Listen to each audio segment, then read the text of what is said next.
Togo Info, le Togo à votre portée.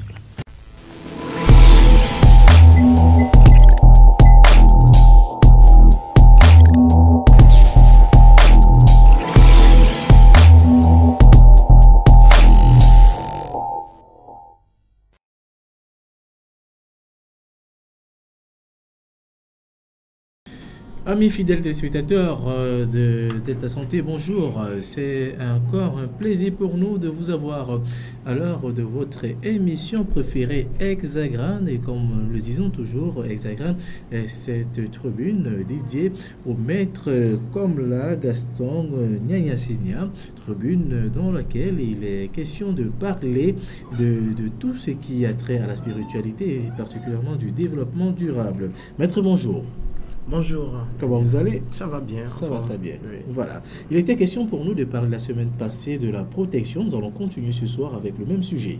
D'accord. Voilà. Est-ce qu'il est possible peut-être de rappeler aux téléspectateurs et puis les grandes lignes que nous avons développées la semaine dernière? On avait parlé de ce que c'était un peu la protection spirituelle et puis les différentes sortes de protection plausibles. Et on avait parlé aussi de la protection en ce qui concerne, c'est là qu'on finissait la dernière fois sur les armes psychiques. Les armes psychiques, effectivement. Les armes psychiques, qu'est-ce que c'est concrètement? Peut-être pour ceux qui ne le savent pas, psychique, c'est quoi concrètement? Les armes psychiques, c'est de toute façon, une arme psychique, c'est quelque chose qui va aller entrer dans le psyché de quelqu'un. Donc, comme je dis, communément, on appelle ça un mina tchakatu. Oui. Maintenant, il y a plusieurs sortes d'armes psychiques. Et comme je dis, les plus lourdes, tant mieux pour nous, ça ne court pas les rues en ville, même si ça peut exister chez certaines personnes qui le cachent, mais c'est des choses qui ne sont pas du tout bonnes. Oui, c'est pas bon du tout. Voilà. Et nous avons parlé, comme vous l'avez dit, c'était un résumé de ce qui a été dit la semaine passée, mais est-ce qu'il est possible de se protéger des armes psychiques, des attaques des armes psychiques? Voilà. On peut effectivement se protéger. Comme je dis ici, c'est les petites âmes psychiques. Si la personne est en bonne santé et vit bien, d'abord, l'âme psychique ne vient pas. Voilà. Bon, je parle des petites âmes psychiques. Voilà. Donc, maintenant, il y a des genres de protection qui sont que pour l'âme psychique. Donc, on peut avoir une protection qui est que pour contrer les tchakatou. Ça ne veut pas dire que si on vous fait autre chose à côté sorcellerie, ça ne va pas vous atteindre. C'est pour ça, je pense qu'il faut bien expliquer. Maintenant, on parlait la semaine passée aussi de la protection de l'âme. L'âme protège sur toute chose. Toute chose, l'âme protège sur toute chose. Donc, moi, je pense que en ce qui concerne les petites protections contre les armes psychiques, oui, les prières peuvent faire ça, hein, en priant ou... Il y a des prières de protection. Si on a une bonne vibration, ça ne rentre pas. On avait parlé aussi du citron.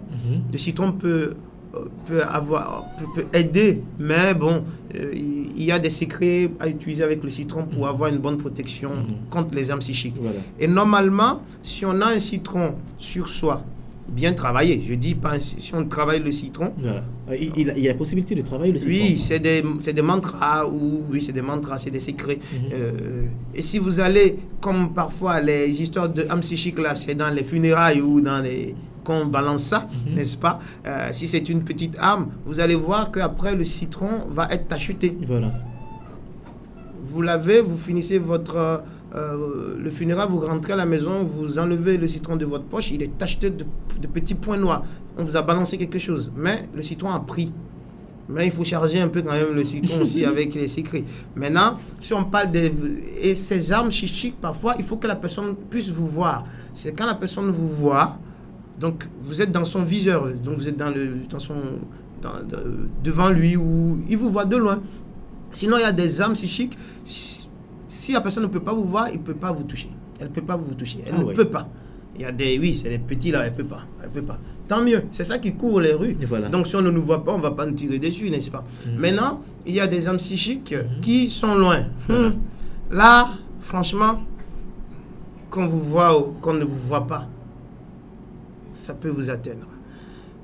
Il y a des âmes psychiques, si c'est des grands maléficients, qu'on parle de grands sorciers, on parle des masters en sorcellerie négative, vous pouvez être, on peut être aux États-Unis, c'est pas un problème.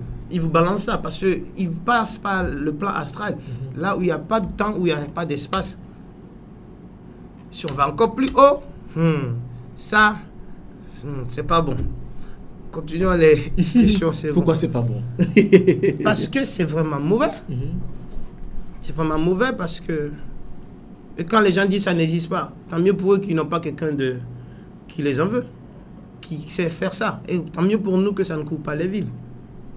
Donc, si les gens parlent de ceux qui courent dans les villes, je dis il faut qu'ils dépassent un peu ce niveau. Il faut apprendre à se protéger contre ces petites armes psychiques. Ça, c'est très important.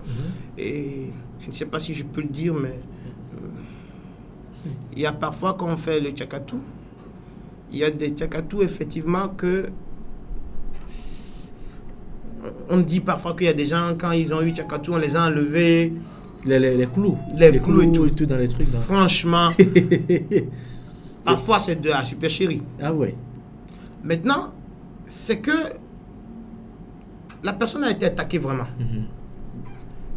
Ce qu'on lui a envoyé, c'est vraiment des cailloux et des clous et des tessons de bouteille. Mais c'est dans le plan astral. Donc, parce que l'âme est composée comme ça.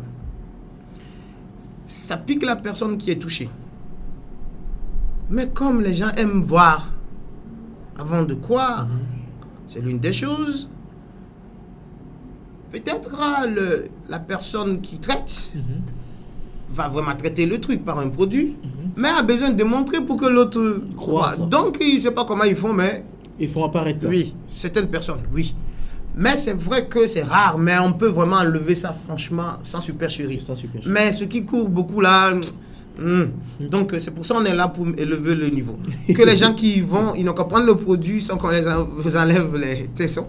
Et puis ça va passer. Maintenant, il y a une chose aussi, c'est qu'il y a des gens qui sont tellement pas bien, qui doivent croire en quelque chose. Donc on va parler de l'effet placebo. Ah voilà. Qu'est-ce que c'est concrètement? C'est comme parfois à l'hôpital, on le fait aussi. C'est pas qu'ici, c'est en Europe aussi. Parce que c'est des études.